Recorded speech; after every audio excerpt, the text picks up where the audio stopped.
নমস্কার বন্ধুরা, শুভ সকাল। কেমন আছো আমার মিষ্টি বন্ধুরা? আশা করি তোমরা সবাই ভালো আছো এবং সুস্থ আছো।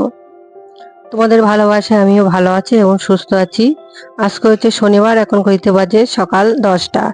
এখান থেকে আমার ভিডিওটা শুরু করছি। সারাদিন আমি কি করি আমার সাথে থাকো, দেখতে থাকো। আমি অনিমা, তোমাদের নতুন বন্ধু। আমার এই ছোট পরিবারে তোমাদের স্বাগত জানাই, সাথে জানাই অনেক অনেক ভালোবাসা। তোমাদেরকে আমার অনুরোধ রইল আমার পুরো ভিডিওতে সাথে থাকার জন্য। আমি নতুন ভিডিও করছি, হয়তো সেভাবে গুছিয়ে ভিডিও করতে পারছি না, তবে চেষ্টা করব গুছিয়ে ভালো করে ভিডিও করার জন্য।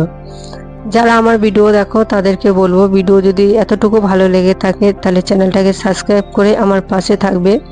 আর যারা আমার চ্যানেলটাকে সাবস্ক্রাইব করে রেখেছো তাদেরকে অসংখ্য অসংখ্য ধন্যবাদ, তার সাথে অনেক অনেক ভালোবাসা।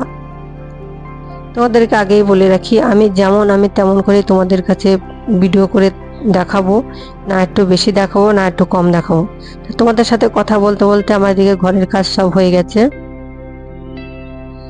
এদিকে আবার সুরজের বাবা বাজার এনে রেখে গেছে। কি বাজার এনে রেখে গেছে চলো তোমাদের একবার দেখিয়ে দিই। আজকে শনিবার, তাই আজকে মাছ বাজার নেই, তাই নিয়ে এসেছে মিষ্টি সোনার জন্য, নিয়ে এসেছে বিন আর মিষ্টি আলু, আর নিয়ে এসেছে কটা সজনে ডাঁটা। আর ঘরেতে একটাও সাদা আলু ছিল না, তো সাদা আলু নিয়েছে, কাঁচা লঙ্কা নিয়ে এসেছে কতগুলো। বলে দিই যে তা সজনে ডাঁটা এনে রেখে বলে গেছে যে মটর ডাল করতে আর সজনে ডাঁটা দিয়ে ঝাল চচ্চড়ি করতে। তাই এদিকে সব কাজ সেরে চান করে পুজো দিয়ে চলে আসলাম রান্নাঘরে। একদিকে বসিয়ে দিচ্ছি ভাত আর একদিকে বসিয়ে দিচ্ছি কড়া। তা কড়াতে তেল আর শুকনো লঙ্কা পাঁচফোড়ন দিয়ে কেটে রাখা সজনে ডাঁটা আর আলুগুলো দিয়ে দিলাম। আজকে শনিবার বলে আমি আলাদা করে বাটি করে নুন আর হলুদ তুলে নিয়েছি, সেইগুলো দিয়ে আজকে রান্না করব। তাই এদিকে আমার ডাঁটাগুলো আমার লাল লাল করে ভাজা হয়ে গেছে। মিক্সচারে সর্ষে আর কাঁচা লঙ্কা পেস্ট করে নিয়েছি, সেটা দিয়ে দিলাম।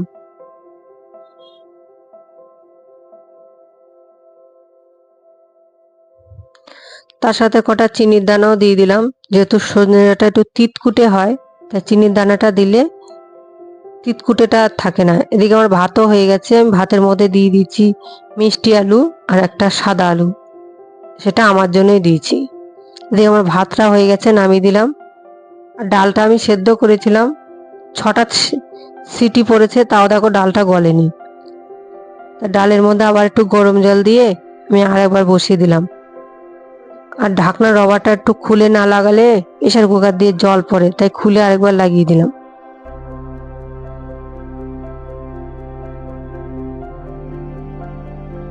এদিকে আমি তরকারিটা চাপা দিয়ে দিলাম, ওটা আস্তে আস্তে হতে থাক, দিয়ে আমি ভাতের মাঠটা ওপর করে নিচ্ছি।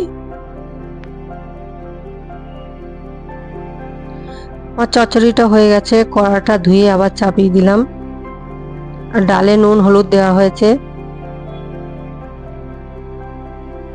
কড়ার মধ্যে দিয়ে দিলাম তেল, একটা শুকনো লঙ্কা আর দুটো জিরে।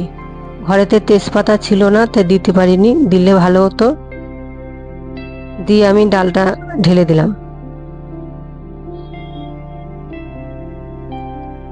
ডাল রান্না করলে দেখো কেমন গ্যাসটা নোংরা হয়। তার সাথে দিয়ে দিলাম সামান্য পরিমাণে মিষ্টি। মটর ডালে তো একটু মিষ্টি না দিলে হয় না। এদিকে দেখো আমার রান্না সব গুছিয়ে নিয়ে চলে এসেছি, ভাতের থেকে ভাত ভার করে নিয়ে নিয়েছি।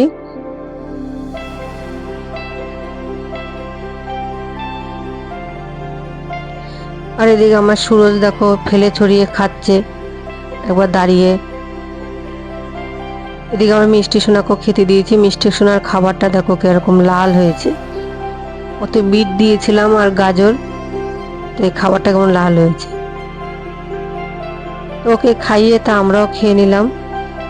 আজকে সুরজের বাবা দেখে আজকে তাড়াতাড়ি বাড়ি এসেছে, 2:30 বাজে তখন বাড়ি চলে এসে, তাহলে একসাথেই খেয়ে নিলাম। অন্য দিনও আসতে 3টে 3:30 বেজে যায়, তখন ফোন করে আমাকে বলে যে আমার আসতে দেরি হবে, তুমি খেয়ে নাও। তখন আমি একা একাই খেয়ে নিই, ছেলেকে খাইয়ে আমিও খেয়ে নিই। তা আজকে যখন চলে এসে একসাথেই খেয়ে নিলাম। তা খেয়ে একটু ঘরে গিয়ে একটু শুয়েছিলাম, ঘুম থেকে উঠে সন্ধে দিলাম, সন্ধে দিয়ে চলে আসলাম রান্নাঘরে। ঘুম থেকে উঠলে কেমন মাথাটা কেমন ঝিমঝিম করে। তা একটু চা খেলে যেন মাথাটা একটু ছাড়ে, তা একটু চায়ের জল বসিয়ে দিলাম। চায়ের জল করেছি, সুরজের বাবার জন্য চায়ের জল দিয়েছি, কিন্তু সুরজের বাবা ফোন করে বলছে চা খাবে না, আসবে না, কাজের চাপ আছে।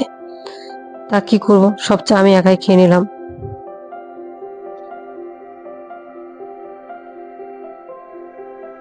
আর আমি একটু লাল চা খেতে ভালোবাসি, চা যখন খাই আমি একটু বেশি করেই খাই, আমার আবার চাটা অল্পতে আবার পোষায় না। সকালবেলা দেখলাম সুরজের বাবা দেখি নিমকির প্যাকেট এনে রেখে গেছে, তাই সন্ধেবেলা ওই চায়ের সাথে ওই নিমকি দিয়েই চাটা খেয়েছি। তা ভিডিওটা এই অবধি, এখান থেকে বিদায় নিচ্ছি। ফিরে আসবো একটা নতুন ভিডিওর সাথে, ততক্ষণ অবধি ভালো থাকবে, সুস্থ থাকবে।